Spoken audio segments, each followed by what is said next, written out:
just remembered something. I just watched Escape to Witch Mountain for the SourceFed Nerd Movie Club. About this, Malone, and I'm gonna teach you a lesson.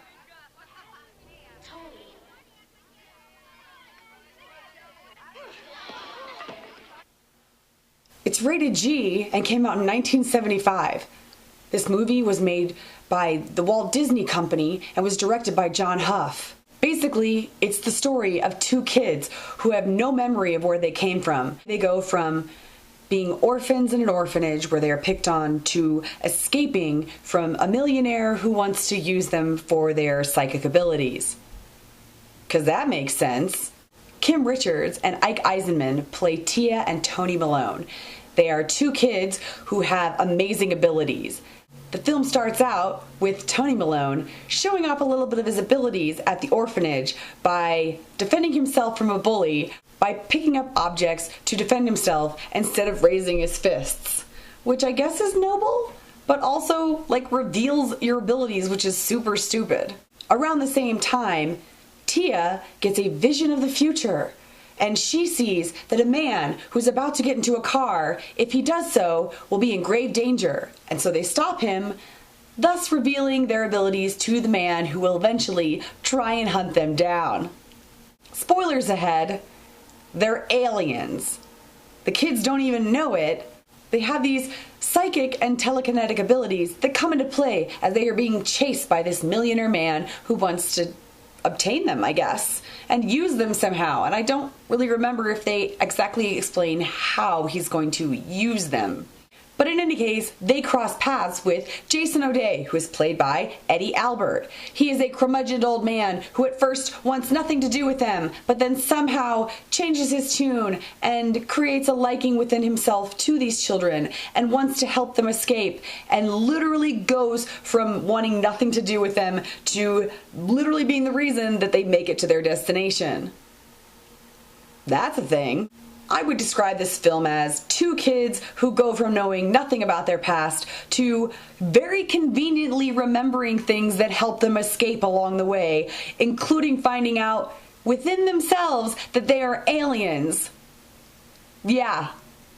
They just happen to find a map and happen to remember little bits and pieces of their past and happen to figure out where to go and happen to literally guess what happened in their past, and then it is confirmed by someone later on.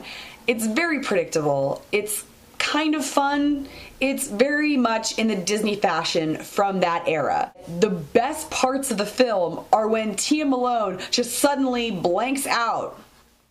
There's nothing more awkward than completely losing track of reality and falling into a daze to slowly discover the future that will conveniently lead you to your destination.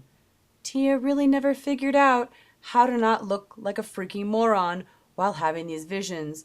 It's predictable, it's not very interesting, and I was really, really bored.